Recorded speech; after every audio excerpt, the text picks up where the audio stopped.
Have roll call, please. Mayor Crowley, Present. Mayor Pro Tem Skidmore, Present. Commissioner Graves, Commissioner Kaler,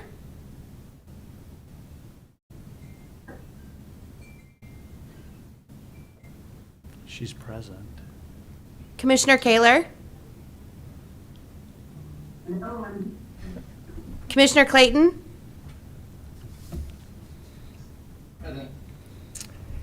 All right, we are all here, so that is a quorum. I'd like to welcome everybody this morning. We'll start today with the consent agenda, which is just our agenda approval. Is there a motion? Mr. Taylor will motion. I have a motion and a second. All in favor say aye. Aye. Opposed, same sign. Motion is approved. That'll move us on to public comments. Do we have any public comments? none registered. Great, thank you. Item 2 is our declaration. At this time, I'd like to give the commissioners a chance to declare any conflict or communication they've had that might influence their ability to consider today's issues impartially. Just to repeat what I said the other day, due to my relationship with the applicant, I will not chime in on this and on my opinion, but I certainly will be in favor of whatever the commission decides. All right, new business. Item 1. Request for approval of resolution supporting moderate income housing application by Platinum Properties LLC. The proposed housing development consists of one project containing 11 residential median income units. Director Landis, good morning. Good morning, thank you.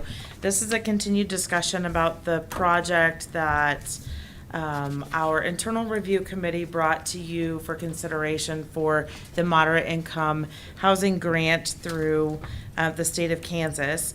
The purpose of needing to approve the resolution in a special meeting or a special setting is that the application deadline is June 2nd, which falls before our next regular commission meeting. In the packet for today, there was a little bit more of the information that you might have been accustomed to seeing in our last round of applications, which is the detail breaking down the number of types of units, the anticipated amount of revenue from each of those units, the amount of the MIH request in total, and then also broken down against those types of units, and the drawings are the preliminary drawings for the project. The initial proposal or application letter is included in the packet as well, and as well as the KHRC income guidelines that are provided as part of their RFP packet or our application to the state. As a reminder, the city is the applicant, the developer is the partner with the city for this project, and so we have to ensure, we're responsible for ensuring that that we meet all of the requirements for the grant application along with the developer. So when I spoke with him yesterday, and he wasn't available to attend this morning's meeting, but when I spoke with him yesterday, we were comfortable with the numbers that were in here. We tested them against the minimum rent and maximum rent allowable based on those income limits for moderate income housing. Moderate income housing might be look a little different than you might think. It's 60% to 150% of HUD's 2022 income limits. And so if you look at the attachment that was in the packet, it will show you that for one person, that range of income can be between $36,000 and $90,000 income. So for each of these apartments, or the residential portion, that's what we've based that analysis on. So for instance, the 3-bedroom apartments, where the rent range would be anywhere from $1,169 to $2,921, and his rent estimate is $1,200, so it does fall on the lower end of the rent range that's allowable under moderate income housing.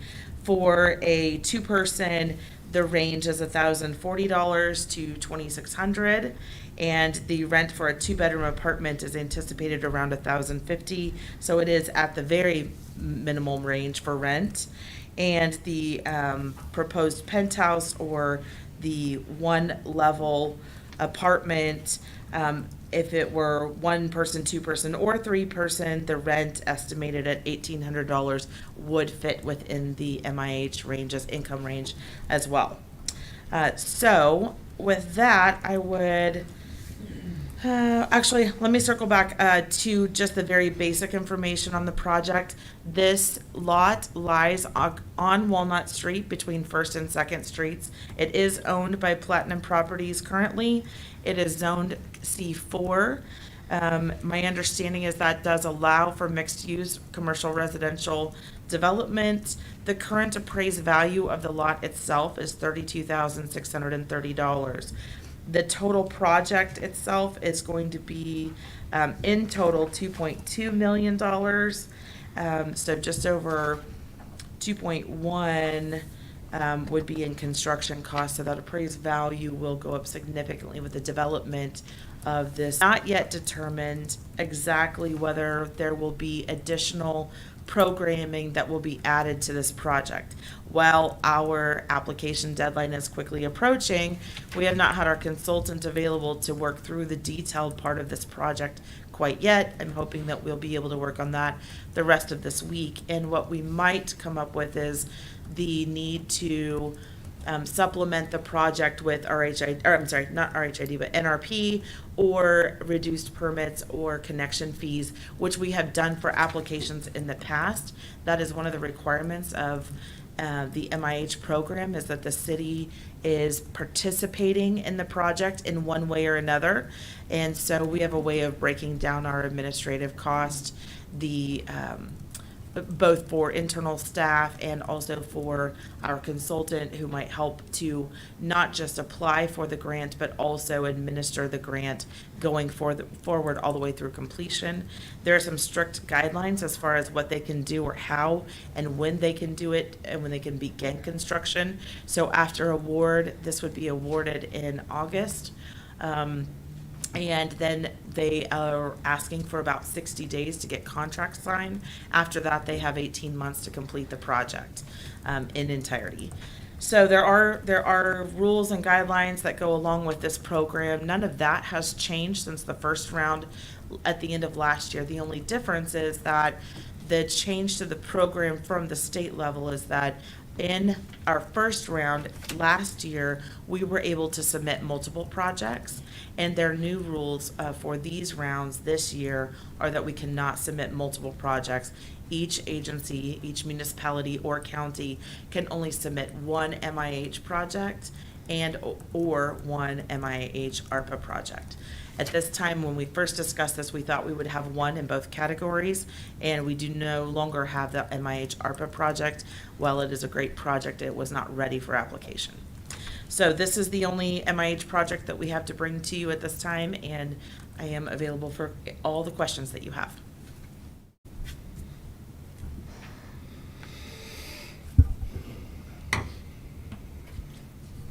Commissioners, any questions for Director Landis? Dr. Landis, thank you for turning this around, and thank you for getting the information out to us. I certainly appreciate it.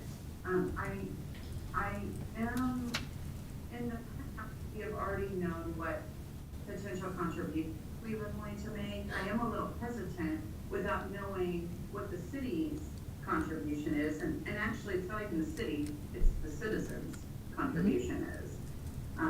And so, when do you anticipate knowing that? Where are we at? Sure. Great question. So while I said I don't necessarily have the numbers nailed down, in our first round, we committed 35% of the permit fee in reduction. We also slightly reduced, maybe it was 35% of the connection fees for water, sewer, and electric. I don't have those connection or tap fees back yet from our utility department to know exactly what that might look like, but it would be a small contribution towards the project overall.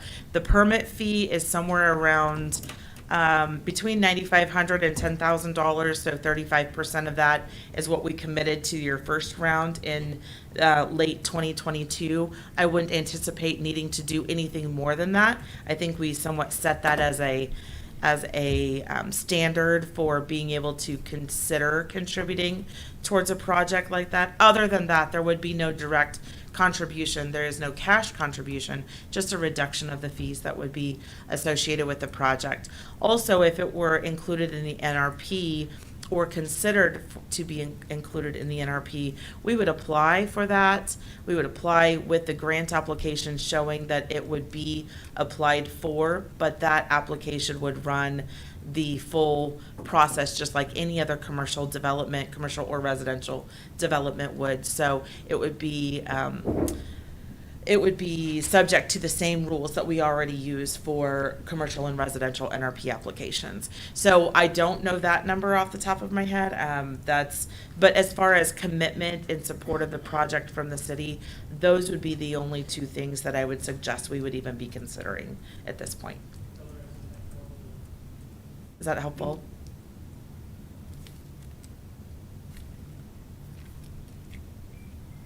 Commissioners, You any, don't need this. go ahead, Commissioner Clayton. Oh, I was gonna say, I found the answer to my question. This is currently zone C4 along with neighboring properties. Yes.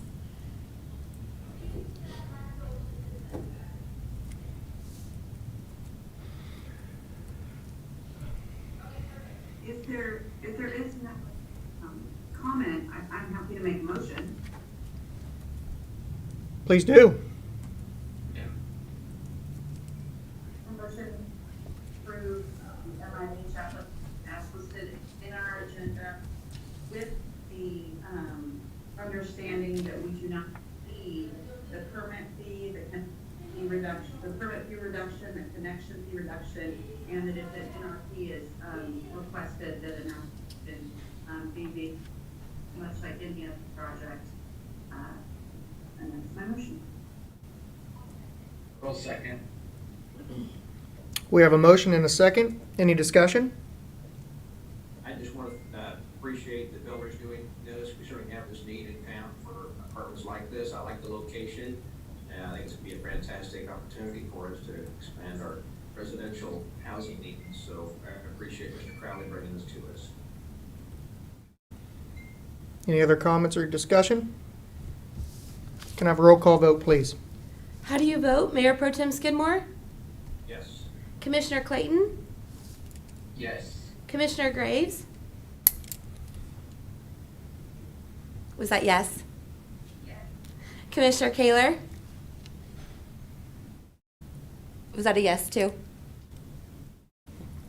And Mayor Crowley? I'll abstain. Motion is approved. Thank you. Thank you. Commissioners, I don't think we have anything else to come before the commission today, so I will adjourn. Thank you all.